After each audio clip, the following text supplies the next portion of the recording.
Да си кажеме добре дојавте. Град преполн со ѓубре, епидемиолошки предупредувања, реакција од Институтот за јавно здравје и целосен институционален хаос. Европската престолнина на културата во 2028. Скопје денес изгледа како град во санитарна криза. Што ризикуваме и дали граѓаните имаат начин да се заштитат, не само здравствено, туку и правно. Теми за дискусија денеска со професор доктор Никола Пановски, микробиолог, и Бојан Трпевски од Македонското здружение на млади правници. Господа, добре дојавте во Телма. Добре. Професоре, дали во Скопје постои реална епидемиолошка закана, голем ризик, или тоа беа повеќе алармантни предупредувања, повеќе како да се вклучи алармот за институциите си и ја завршат работата за која се платени? Па за жал немаше алармот, нити акции да видиме од оние што се платени за тоа. Така да тоа ме поведе и мене лично да напишам пост, користејќи дека имам 10.000 следбеници и пријатели, дека тоа и доста се подели тој пост, таа колумна, која целта беше дека не може, гласеше, сторците нема да чекаат втор круг. Бидејќи втор круг, истапување на новиот градоначалник кој за 72 часа ќе вичисти градот, би се случил најрано со се жалби, така натаму околу 10 ноември. И пресметав дека има 3 недели до тогаш и реална опасност, ако не се преземат мерки таа недела, зборам за прошлава што заврши до вчера, ако не се исчези до вчера, има реални шанси на места кои не се баш директно во кај што има многу згради и така натаму, туку малце блиску до парковите, да се разношат старци и глодари. Целта беше да се преземет, да не се дозволи евентуално таква срамота, иако и ова е голема срамота. И како што гледам, дали коинциденција беше и каснатото дете во истото, додека ја пишував, тоа се случило од Глушец во Капиштец, да конечно, бар на главните улици, ја гледам сега и споредните, почнуваат да се зачисти. Ова, кога Телма ме свикаше и после го даваат стално, конечно вчера вечер, прво беше собрано околното од општината, па вчера дојде комунална хигиена да заличи за нешто, а тоа беше врвот, мислам, во Скопје, ја што сум гледал. Така да реална опасност сега се надевам дека нема, меѓутоа ако остане да чекаат трет круг, опасноста ќе беше навистина реална. Ако сега се направи дератизација во сите општини на време, ќе спречиме, а тоа е главно, превентивно да се случи катастрофа. Ги спомнав глодарите кои најмногу влијаат на емоциите кај луѓето, бидејќи кога имате глодар не мора да пренесе болест, доволно е да ви влезе дома и целата фамилија веќе е болна. Иако и ние сме болни психички од ова што го гледаме, сме демотивирани, децата се погрешно воспитани, дека може да се фрла се. И така, значи, во тој смисол го кажав, бидејќи пример имаме од Сараево од лани. Се надевам дека на пролет нема да ни се случи тоа што минатата година му се случи на Сараево, ако се направи дератизација. Кај нив забораиле 2-3 години да направи дератизација и сега да не зборам за болест, ако има време понатаму. Има и други примери со смет, кога не се собира како што треба. Ќе ги спомнеме во положение Софија, Неапол, Тирана и други европски градови. Меѓутоа, прашање е како и во Скопје досега не се размножија глодарите, бидејќи другите европски градови и метрополи тоа го решаваат со задолжително затворени контейнери, со подземни складишта, со спречување на ваков расфрлен отпад. Меѓутоа ќе зборуваме за тоа во продолжение. Трпевски, дали може да се лоцира одговорноста кога едно јавно предпријатие, овој пат во ликот и делото на комунална хигиена, не ја завршува својата законска обврска? Кој е надлежен да преземе? Кој е надлежен да ги повика на одговорност? Со оглед на тоа што таму се води политичка пресметка помеѓу управниот одбор и директорот внатре. Според мене јасна е и надлежноста и одговорноста. Оно што е надлежен да го собира комуналниот смет во Скопје е јавното комунално предпријатие. Тоа јавно комунално предпријатие има своја управувачка структура и според мене целата управувачка структура има своја одредена вина и придонесува во состојбата што затекнуваме сега. Оние што треба да утврдат кој и колку е одговорен се пред се според мене комуналните инспектори во градот Скопје. Доколку тие не постапуваат, тогаш надлежен е државниот комунален инспекторат. и сега доколку постои кривично дело или основано или сомневање дека би можело да стане збор за кривично дело, тука е надлежно јавното обвинителство. Така што сметам дека нашето законодавство е поприлично јасно во овој дел, кој и како и што треба да превземе. Добро, јавното обвинителство се огласи со тоа што најави дека ќе го истражи случајот. Дали граѓаните имаат и други правни инструменти како можност за заштита, колективни тужби, жалби или некакви други иницијативи? Во теорија има многу начини како граѓаните може да побараат заштита на своите права. Едното е пријавување до инспекцијските служби и тоа што би сакал да го потенцираме дека дури да не го условно кажано погодиме инспекторатот кој е надлежен, самиот инспектор има по службена должност поврска таа иницијатива да ја достави до надлежниот инспекторат. Понатаму, она што можат граѓаните во ваквите ситуации да го направат е да поднесат приговор до основачот на јавното комунално предпријатие со кој ќе бараат да се унапреди, односно да се воспостави јавната обврска која во моментов комуналното предпријатие не ја извршува, меѓутоа тие можат да поднесат и приговори до самото јавно комунално предпријатие за да се намали сразмерно или да се ослободат од плаќање за да речеме за тековниот месец за услугата која не ја добивале. Можноста за тужење секако постои, меѓутоа за жал ќе кажам дека кај нас некако овие тужби за еколошки аспекти се уште во теорија, а во пракса некако не гледаме некаков реален ефект. Сепак постојат теоретски можности и да се поднесат вакви тужби пред судовите. Добро, професоре, пред да зборуваме за епидемиолошката закана и за здравствениот аспект, би сакал да ве искористам да ве прашам и како актуелен советник на градскиот совет на Советот на Скопје. Еве, Трпевски вели дека целото раководство е на некој начин одговорно за тоа што се случува или не се случува, за тоа што не си ја врши комунална хигиена работата. Во управниот одбор на јавното предпријатие седат 12 членови, уште 7 или 9 се во надзорниот одбор, не го знам точниот број. Има директор актуелен. Сите тие луѓе ги гласавте вие како советници? Директорот не. Освен директорот кој го назначува градоначалник. Да. Зошто овие луѓе добиваат паушал? Кој не си врши работата според вас? Еве, Бојан вели целото раководство. Кога се мисли целото раководство, кој е таму раководство? Директорот ја има извршната функција и такви ингеренции, меѓутоа каква е надлежноста на управниот одбор и на надзорниот одбор кога овие тела на раководни тела меѓу себе си ја префрлаат топката и се прозиваат за одговорност? Значи, директно одговорен е директорот и градоначалничката која го поставува и која доста смени, меѓутоа овој директор очигледно требаше да се смени многу порано, тој се уште замислете по ова што го гледаме директор. Значи никој не може да му забрани на камионот да собира смет. Ако има помалце камиони ќе собираат, иако не е по процедура, меѓутоа која е нека вонредна ситуација се напушта процедурата во смисла на здравје на граѓаните да собираат и преку ден. Како што ова сметот што го кажав кај мене пред зграда, вчера го собира Сабајл. Докај 3 сат работеа. Па вчера вечер собира кантите, значи ќе сврти повеќе пати, ќе се ангажира одредно работници и така натаму.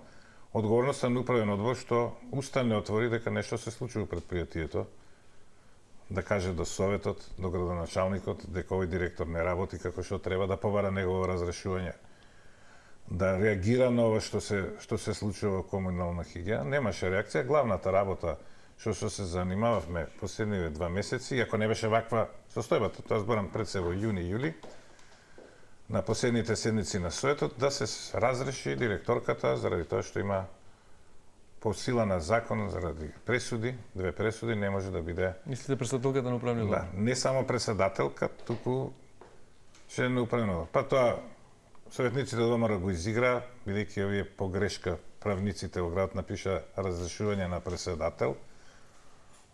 Председател не го бираме ние, си го бира Тони Натри, не може да го разрешиме. Така и скјари 1 месец, после беше член на управен одбор и почна расправа меѓу градоначалничката и директорката. Таа траеше бесконечно, дека советниците од коалицијата ВМРО ДПМН не ја напуштија седницата и и немаше кворум за да продолжи седмицата и така натаму.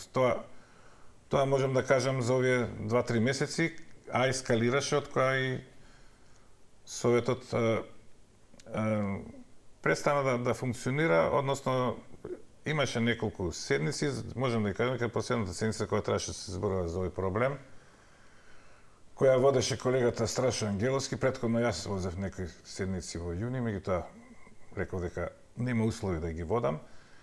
Замислете, ни еден член од администрацијата на градот не беше присутен, кој требаше да даде информации. Сега замислете до кај сме стигнали, тоа прекина седницата. Веќе не можеше да не што немаме писмена информација најавено пред тоа ќе се дискутираше и за Немате ниту представник. Ни еден представник, значи некој во случајот градоначалничка им рекла бојкотирајте го Советот. Тие земаат плата, меѓутоа некој им наредил да не дојдат и така се прекина седницата и последната седница беше формална, да не само за да имаме неколку паралелки у средните, што помал број на ученици да може да работат. Ништо друго не беше поставено, бидејќи едноставно атмосферата беше да во Советот не може да се работи со тој антагонизам меѓу градоначалничката и коалицијата ВМРО-ДПМН, во кој беше вклучена и администрацијата од градот со на еден начин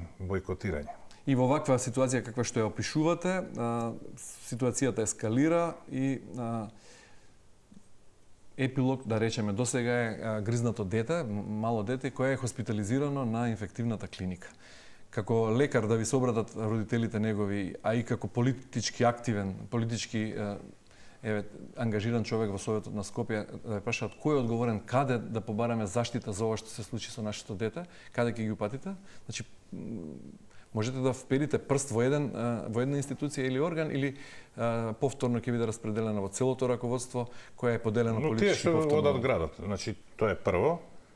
И второ, во владата која гледа дека Институт за јавно здравје тука, Министерство за здравство, Центар за јавно здравје на град Скопје, Агенција за храна, ветерина и така натаму, кој гледа што се случува и мора да реагираат. Како може се дозволи оној отпад таму? Еден ден, 2-3, колку месец дена и да чекаме втор круг, па да видиме како убаво ќе го исчистиме проблемот. Значи, во онредна ситуација, одговорност нека си барат. Понатаму, исчистете го сметот. Преземете, до сега требаше 10 пати да земат надлежност на градоначалничката за некои работи. Особено за хигиена. Разрешување на директора. Значи, не може некој да тера инат овде. Или едните, или ја не кажам дека само овие се криви. 100 пати сум кажал, и Советот, коалицијата ВМРО-ДПМН и градоначалничката се криви за ова. До крај тера инат. Никој не попушти. Со еден исклучок, баш се однесеше за хигиена, кога Мицкоски вика ги замолил советниците да гласаат за програмите. Они гласаат против сите програми, кои за хигиената во градот Скопје, па негде лани во септември-октомври, они ја изгласаа програмата за 24-та во октомври, а требаше да изгласаат во јануари-февруари, ја бојкотираат. Градоначалничката толку чекаше да каже, супер, вие не изгласате, ваша одговорност. Граѓаните ќе ве казнат, видовме колку ги казна. Тоа е прилика состојбата. Фактички, лидерот на ВМРО-ДПМН им бил укажано да не гласаат за ништо. Па они го прашуваа за нека ептен работи што беа, дали може сепак да гласаме, тогаш он се одоброволи лани во септември-октомври и се изгласа програмите, меѓутоа, иако вика дека не се глас, има, како што гледате, управни надзорни одбори, меѓутоа тука влегува и од левица си остана од времето, па влегува од ДУИ, кога се смени состојбата, која левица кога отиде опозиција, меѓутоа они си задржаа своите членови управен одбор, така да не само за овој проблем, за се што се случува во градот, се двете страни одговорни, а на крај народот си го кажа, Советот рече дека окей, може вака, ќе ми дајаме уште 4 години шанса. Добро. Па може би по 4 години, ако ова се повтори, може би ќе се сменат. Тоа мислам тешко да кажам. Каква е постапката, односно правната процедура за одземање на надлежност на градоначалник? Да, токму тоа и сега да го кажам, има тој административен надзор што може да го прави во вакви случаи и Министерството за транспорт како одговорно за комуналните работи, меѓутоа и Министерството за животна средина и просторно планирање од аспект на управувањето со отпадот. Она како во суштина тече постапката, службеници од министерствата одат во градот Скопје и ја проверуваат целата документација и проверуваат дали институцијата, односно градот Скопје си ги исполнува надлежностите. Даваат насоки, упатства, поднесуваат иницијативи, доколку градот Скопје не постапи по тие насоки и забелешки што ајде речем тој административен надзор од министерството ги утврдило, тогаш во таков случај да речеме Министерството за животна средина може да ги одземе надлежностите на градот Скопје. Тоа впрочем се случи и со општина Свети Николе кога требаше да се воспостави тоа меѓу општинско предпријатие за регионалното управување со отпад, така што не е дека е некоја новина или непременлив институт кај нас. Но во овој случај не требало да се проверува административно документацијата, бидејќи видлив е проблемот, бидејќи контейнерите се преполни, има ѓубре на улица. Велам од аспект на тоа, еве и докторот кажа дека не се изгласувале навреме програмите. Веројатно можеби имало и некои други недостатоци во самото функционирање и на советот и на градоначалникот. Од тука затоа велам дека министерствата имаат надлежност, тоа е јасно дефинирано во законите, да направат ваков тип на административен надзор, тоа не е инспекцијски надзор, меѓутоа административен надзор над сите општини или останати органи кои имаат јавни овластувања и во такви случаи од општините да ги одземат надлежностите и тие во нивно име да ги извршуваат, меѓутоа најдолго до 1 година.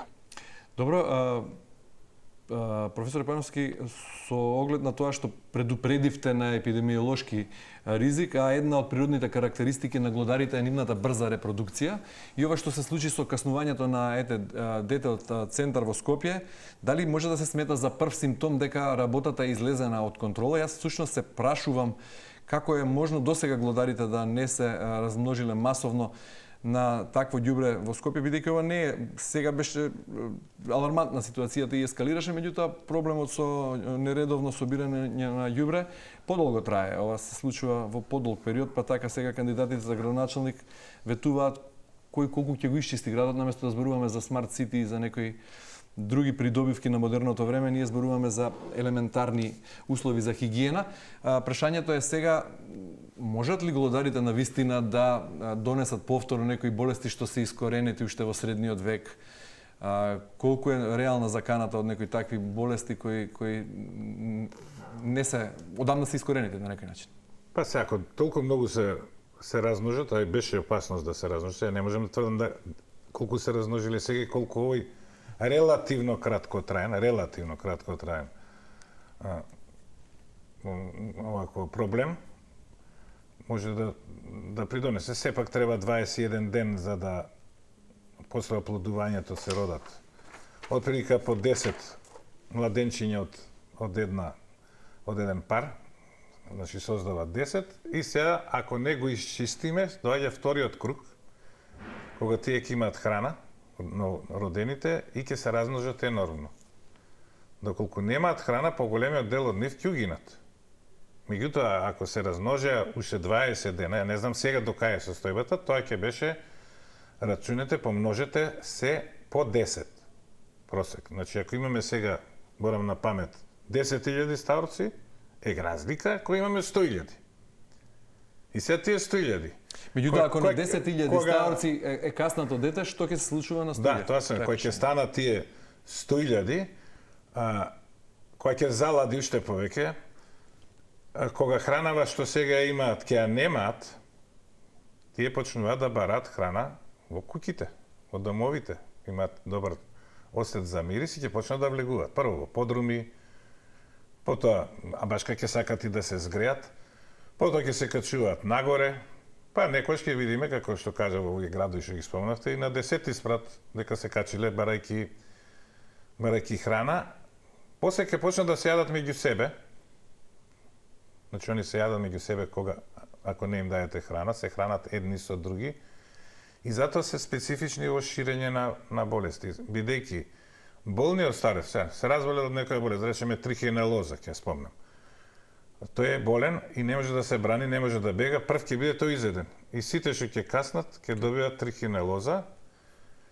Угинатите ставарци, сега грозно ќе звучи за граѓаните, ама мора некогаш да така постапуваме, ќе бидат мртви негде фрлени, ќе бидат, ако има, сега зборам, не важи за Скопје, меѓутоа кланецот да се затвори, може да бидат изедени од животно, од домашно животно кој што е свињата. Свињата се разболи од трихинелоза и човекот јадејќи такво нетретирано месо да се разболи од таа. Меѓутоа да се вратиме на реални работи да ги Кои се најлесно преносливи инфекции? Оваа, да речеме, трихинелоза постои е многу страшна, има да речеме во Војводина, ретко кај нас. Меѓутоа, ако вака продолжи, може. Она што може во град да се јави, кога има многу глодари, тоа е лептоспирозата. Болест која се јави кај што има слободни води, кај нас најчесто у Кочанскиот крај и така натаму, кај што таа бактерија живее во тие води на 20-30 степени и може да или да влезе преку устата, нормално таа вода не се пие, меѓутоа да прсне некоја капка преку очите или преку микротрауми. Тоа се случило лани во Сараево. Значи се имаме дождови. Забележете да е пролет, да е малце потопло, 30 степени. Урината од ставарците, во урината, оде во Кочани кај домашните животни го има. Во урината ја сврла таа бактерија преку урината. Вие проаѓате по улица во која има вода. Доволно е да ви прсне нешто.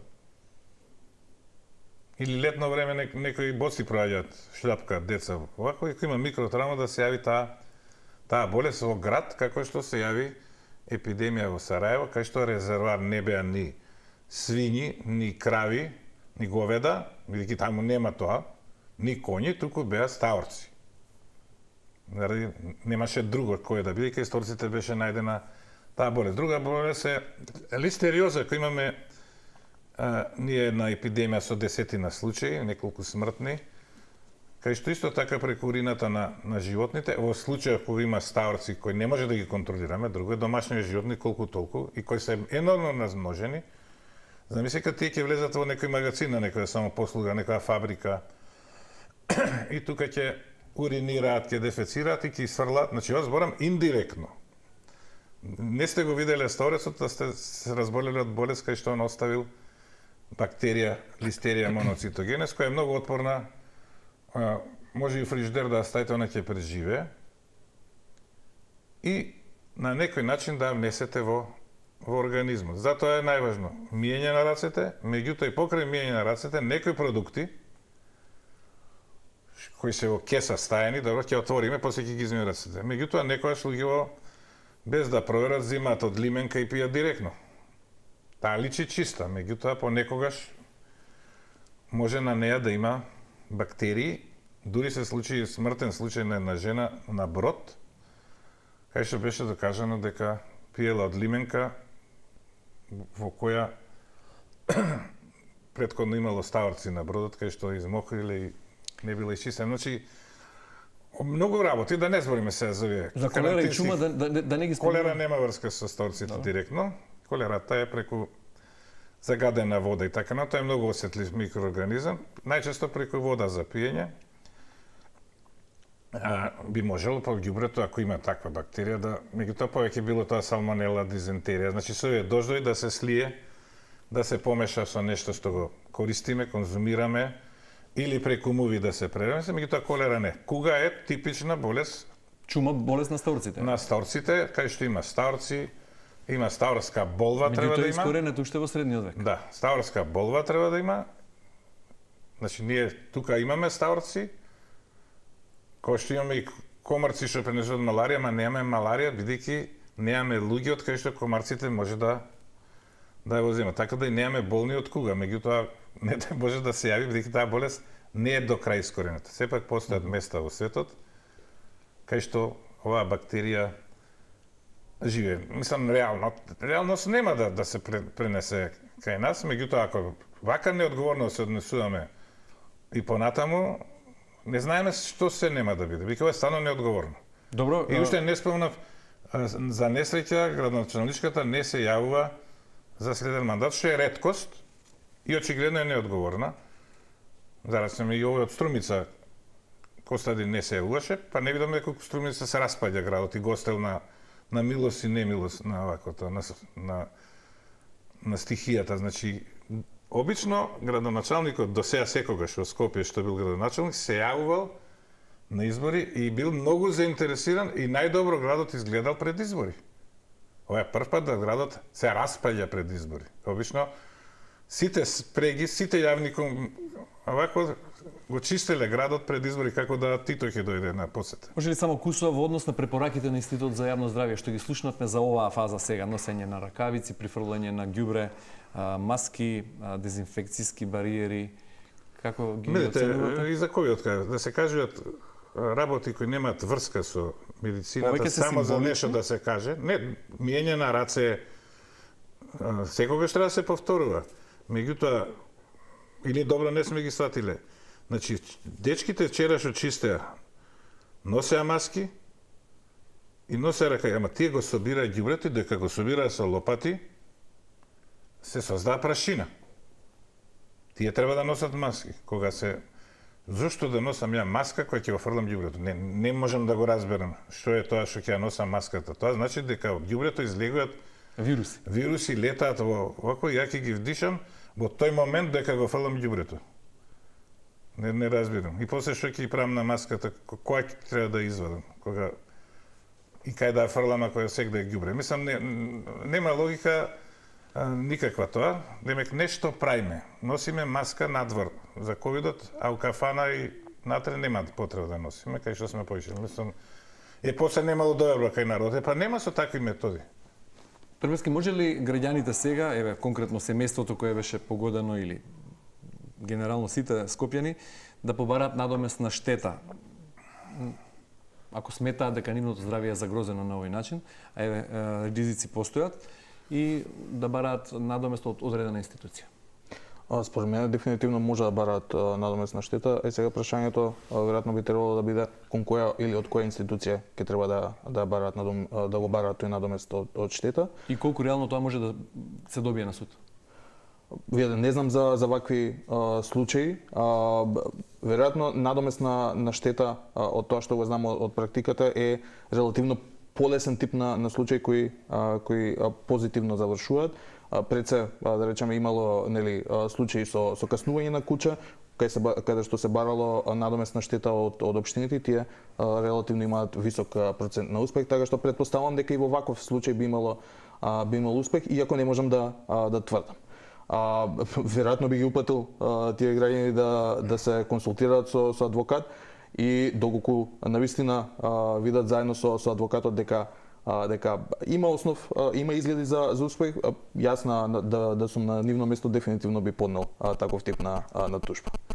Добро, со оглед на тоа што како општество сме на одредено цивилизацијско ниво на кое се уште не сме подготвени да одговориме на предизвикот елементарен да си го организираме ѓубрето кое го произведуваме многу во текот на денот, има ли решение ова да стане интегриран систем кој би спречил вакви кризи да ни се повторат во иднина, со оглед на тоа што, реков и да не се повторувам, не сме на некој начин подготвени за овој политички плурализам, бидејќи сега, како резултат на политичкото ривалство на партијата која и даде поддршка на актуелната градоначалничка да стане градоначалничка и тој нивен судир што стана потоа, ние сме жртви како град и како скопјани на и ова што ни се случува, меѓу другото. Има ли правно или друго решение за ова да не се повторува, со оглед на тоа што повторно во иднина може да се случи политичко разидување на или компилација, несрекна кохабитација или не знам како да го наречам? Јас би рекол пред се треба да се воспостави инфраструктура за да имаме интегрирано управување со отпад и тоа е регионално управување со отпад, каде што сите ние ќе имаме инфраструктура за селекција прво на отпадот, меѓутоа и јавното комунално предпријатие ќе има, односно тоа меѓуопштинско предпријатие ќе има инфраструктура за тој селектиран отпад посебно да го собира и да немаме на крај мешање на сите тие селектирани типови на отпад во еден камион и само исфрлање на одредена локација.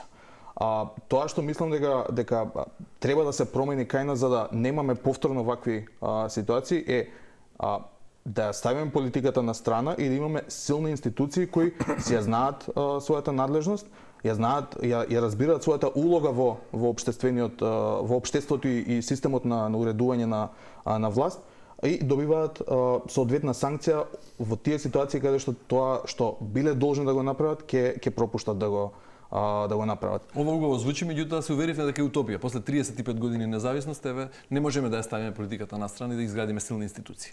Да, меѓутоа само тоа е единствениот пат. Она што би требало е да се промени за да институциите навистина сватат својата улога и своите обврски, би го истакнал правосудството, односно судиите и судската практика да биде оној мотор на промени, затоа што ваквите, кажавте вие самите, ваквите ситуации се увели и во Неапол. Меѓутоа таму случајот, да речеме, стигнал до Европскиот суд за човековите права и Европскиот суд за човекови права утврдил дека таму, иако било релативно краток период каде што имало исти вакви слики низ градот, постоела повреда на човековите права. Добро, таму било судир помеѓу мафијата и институциите. Баш ваква ситуација. Значи таму имало и ситуација каде што имало и нелегално управување со отпад од мафија, меѓутоа тоа е друг сосема случај. Ово е баш за некоја ситуација во текот на 2007-2008. Добро, во овој случај конкретниот, ако некој тужи и ако имаме судови што си ја вршат работата, кои би биле можните предвидени казни за раководството на комунална хигиена, за градоначалничката Арсовска, за советниците кои не давале поддршка за одредени планови што требало да се изгласат? Кои се можните запретени казни согласно законот? За загрозување на безбедноста на здравието или... Зависи за тоа за кое кривично дело би се одлучил јавниот обвинител да гони. Па каснато е дете, значи директно е загрозено здравието, па и животот на тоа дете бидејќи е хоспитализирано.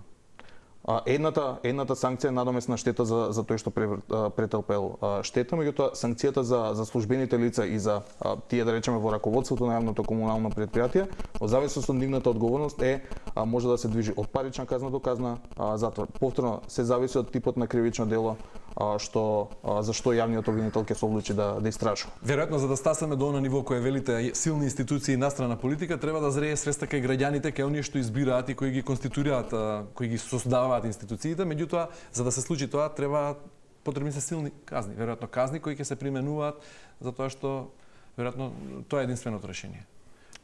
Се согласувам апсолутно. Професоре, вие што мислите? Па кај нас се многу спори, бавни се судските процеси, сум бил ја директор на фонд. Вие може сега комунална хигиена под 3 години да ја направите перфектно предпријатие и да ви дојде казна по судски постапка, да ја го уништат, зашто треба да платите оштета за некој што направил претходно, а вие како ново раководство не сте криви. Тоа е тој парадокс што тоа ќе се случи многу доцна ако воопшто се случи. Во секој случај, додека не се заврши се повторувам, меѓутоа тоа сите го знаеме, партиски, политички поставување на министри и некои државни директори, се друго да бидат стручни лица. Значи, кој ја ставите во комунална хигиена стручњак за отпад, кој бил и во странство и видел што како се работи, му дајете одречени раце, ви гарантирам, бидејќи тоа не е прв случај, комунална хигиена, сите вработени, па и таа администрација што има многу, сама ќе си ја финансира од продажба на отпад. Дури може да вади профит. Значи, ништо, ни денар не треба градот или државата да уложи. Сама ќе купува машини се, ако знае како да управува тоа богатство во светот, што може отпадот да го даде. Значи, огромен профит може да се добие со селектирање на отпад, нормално и кај граѓаните да ги научиме од деца, од градинка, дека најважно е да го селектираме отпадот, ќе биде градот и богат и чист. Меѓутоа, тој што ќе го направи тоа, веројатно ќе има огромен отпор од нас. Со оглед на тоа што граѓаните. Сега овој ќе ми каже станилот од јогуртот да го трнам настрана, пластиката да ставам овде, ќе требате посебна просторија дома да имате, кај што ќе го селектирате отпадот и овие контейнери кај што ќе се стават и тие понатаму произведуваат нови материјали, енергија произведуваат, пак се тука овие мои бактерии кои ќе произведат енергија, осветлување и така натаму и овие компостари кои Зелен хуман град навистина инсистираше, но многу тешко одеше да се постават за да имаме ѓубриво. И со Да оглед не на го тоа што купуваме кога го имаме сами. сме лоши ученици, односно брзо забораваме, не паметиме долго и брзо простуваме. Се согласивме пред почеток на емисијата дека не учиме од трагедиите и од лошите искуства. Каде во таа смисла завршува институционалната одговорност и почнува одговорноста на граѓаните, на секој од нас, како за крај? Бидејќи даваме лесно мандат. Ако збориме за ова конкретно прашање, одговорноста на нас самите е овој што го кажа докторот, дека мораме сите да се научиме дека треба да речеме да го селектираме отпадот. Меѓутоа, за конкретна ситуација, пред се е одговорност на институциите. Некаде прочитав дека инспекторите ги казнували граѓаните кои во ситуација на преполните контењери го оставале ѓубрето покрај контењерите, што не велам дека не е прекршок, меѓутоа во ситуација кога граѓанинот е приморан тоа да го прави, навистина не ја гледам целта на таков тип на казнување. Се согласувам дека и ние граѓаните мораме да го менуваме начинот на размислување, мора институциите од друга страна, ова што го кажува докторот, за да може да профункционира, треба да се донесе и таа методологија според која ќе плаќаме онолку колку што создаваме отпад, како што е во сите европски земји. Кај нас сега се плаќа по квадратура на станот, независно колку отпад плаќаме, меѓутоа тоа треба да се промени. На тој начин ќе бидат и мотивирани граѓаните да создаваат помалку отпад, да го селектираат отпадот, така што има многу мерки добри искуства од странство, каде што преку на иновативен начин се менува начинот на размислување и свеста на луѓето. Треба да се огледаме на тоа. И од друга страна, повторно ќе кажам, мора обвинителството и инспекцијските служби да ја вршат својата работа, да ја сватат својата цел и улога во целото општество и да казнуваат ефикасно и навремено, како што рече докторот, да не биде тоа после 3 или 5 години, туку тоа да биде веднаш. Не веднаш од денес за утре, меѓутоа да биде доволно ефикасна постапката за да се оствари целта на казнувањето. Трбевски Пановски, ви благодарам многу за гостувањето во денешното издание, да се кажем. Благодарам. За убаво да се видиме следен пат. Така е, дај Боже. Почитувани, тука е крајот на ова издание. Ви благодарам на вниманието. Останете на Телма и довидување утре во истиот термин.